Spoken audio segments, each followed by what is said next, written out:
Messieurs les ministres, chers collègues députés.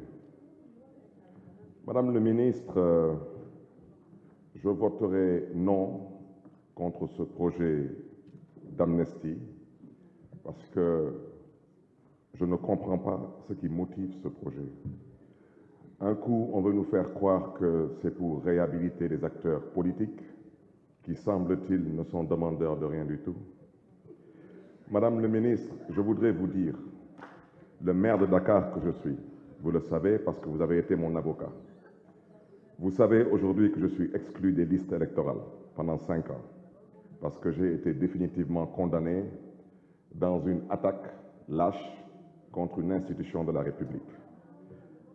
Attaqué avec des vidéos à l'appui, je suis le seul à être jugé. Personne d'autre n'est jugé.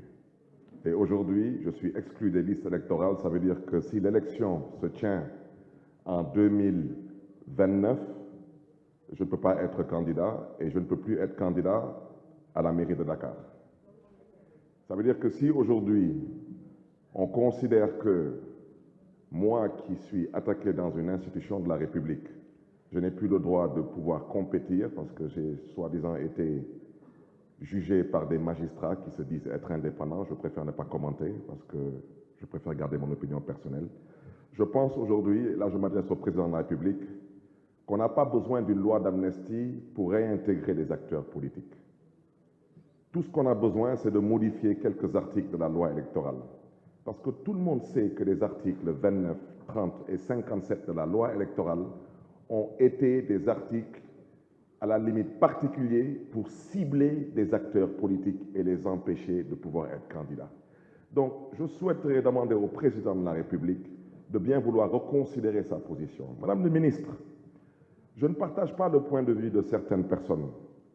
Je suis un acteur politique, un opposant, j'ai participé à presque toutes les manifestations dites violentes pendant ces 20 dernières années.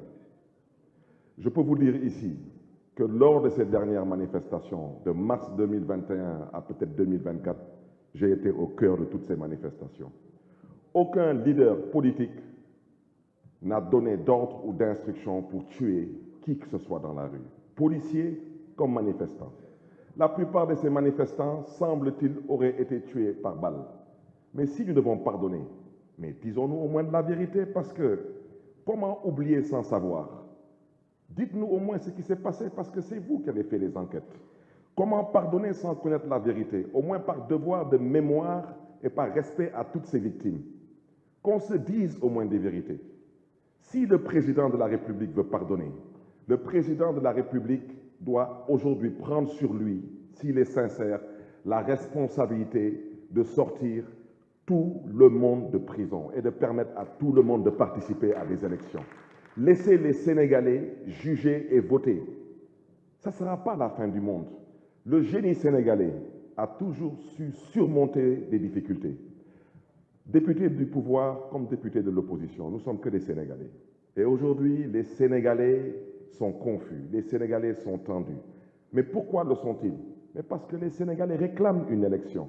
Et c'est au président Macky Sall de faire preuve aujourd'hui de hauteur, de grandeur. Oui, il dit qu'à partir du 2 avril, il n'est plus président de la République du Sénégal. Mais en même temps, il nous dit qu'il ne peut pas partir le 2 avril parce qu'il n'a pas de successeur. Mais en même temps, il dit qu'il ne sait pas qui doit organiser l'élection. Mais c'est lui qui doit l'organiser.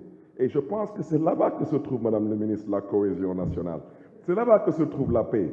Chers collègues, dépassionnons le débat. Monsieur le Président de la République, les Sénégalais vous attendent sur une date pour l'élection. Les Sénégalais attendent de vous votre pardon. Libérez les détenus politiques, libérez les prisonniers politiques, libérez les leaders politiques et laissez le soin aux Sénégalais de choisir le prochain président de la République. Que le Sénégal connaisse une fois de plus le charme de la démocratie. Et je sais, Madame le ministre, qu'on saura éventuellement compter sur vous. Je vous remercie. Merci. La parole est à notre collègue.